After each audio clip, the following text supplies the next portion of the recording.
Assalamualaikum warahmatullahi wabarakatuh. Apa kabar kalian? Semoga kalian baik-baik saja dan tetap diberikan kesehatan oleh Allah Subhanahu wa Ta'ala. Bantu channel kami dengan cara subscribe dan tekan tombol lonceng kalian. Terima kasih. Semoga kisah ini bermanfaat.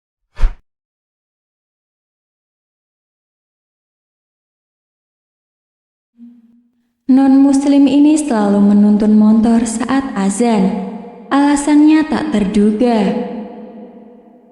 Aku punya teman baik, namanya Ave.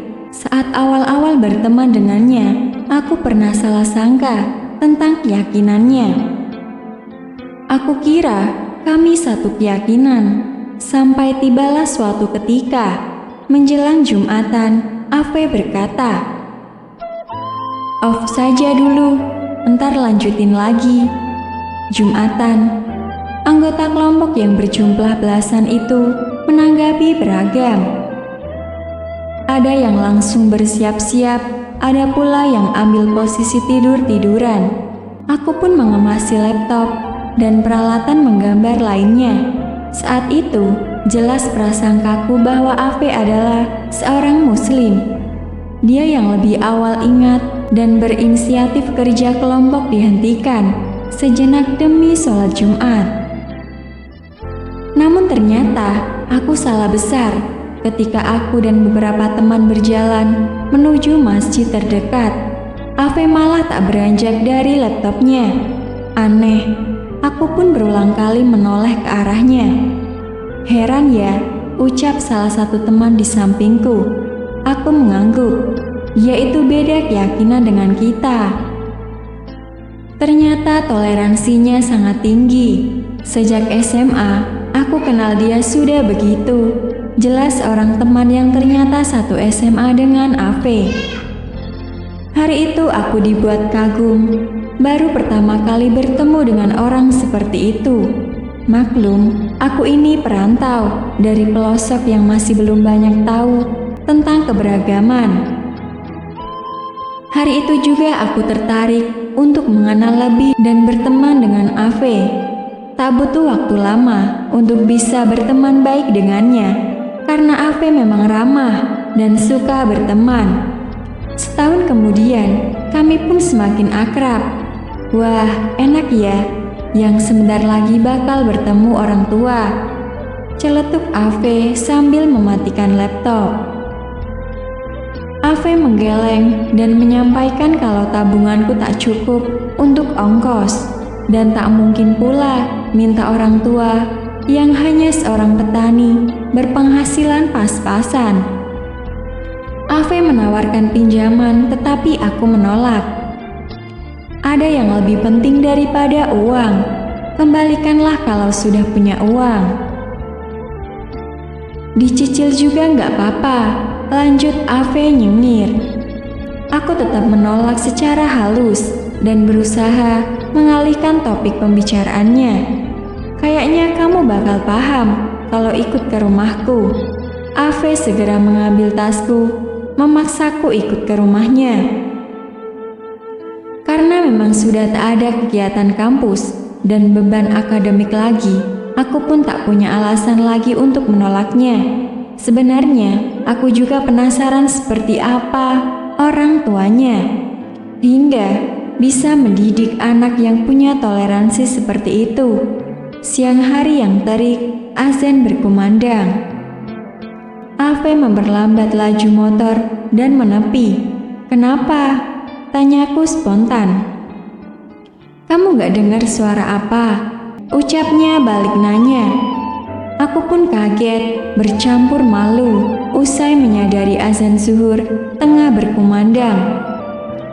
Ave yang justru lebih peka dariku, aku pun ikut mendorong motor menuju masjid raya yang berjarak sekitar 50 meter lagi. "Tapi kenapa harus dituntun?" tanyaku sambil berkerut kening kepanasan. Ave tak menjawab. Setiba di gerbang masjid, "Kamu sholatlah dulu. Aku tunggu di sini." Aku pun sholat dengan berjuang keras mengusir rasa penasaran demi kehusyuan.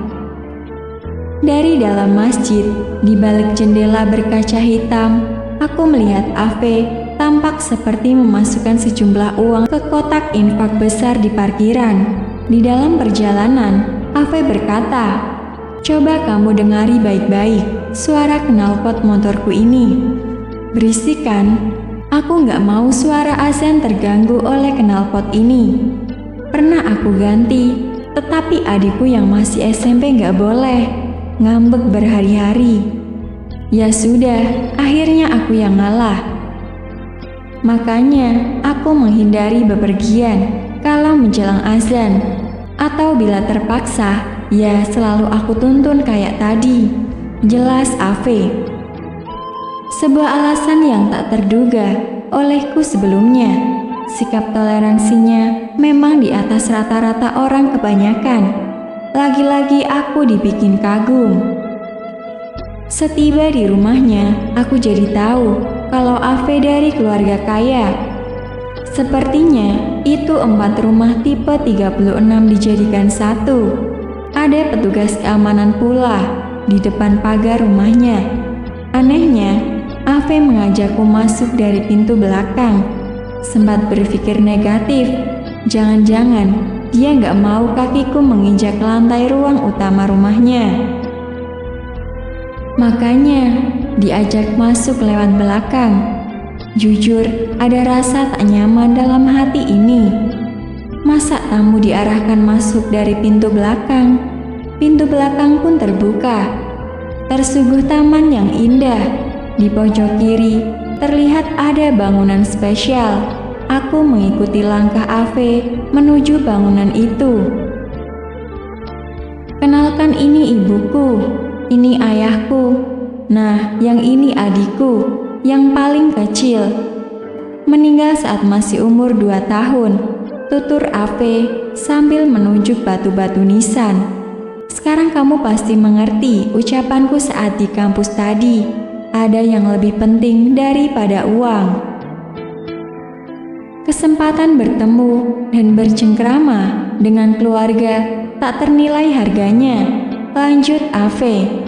Sementara aku diam membatu, menahan embun hangat yang mulai sesak di kelopak mata.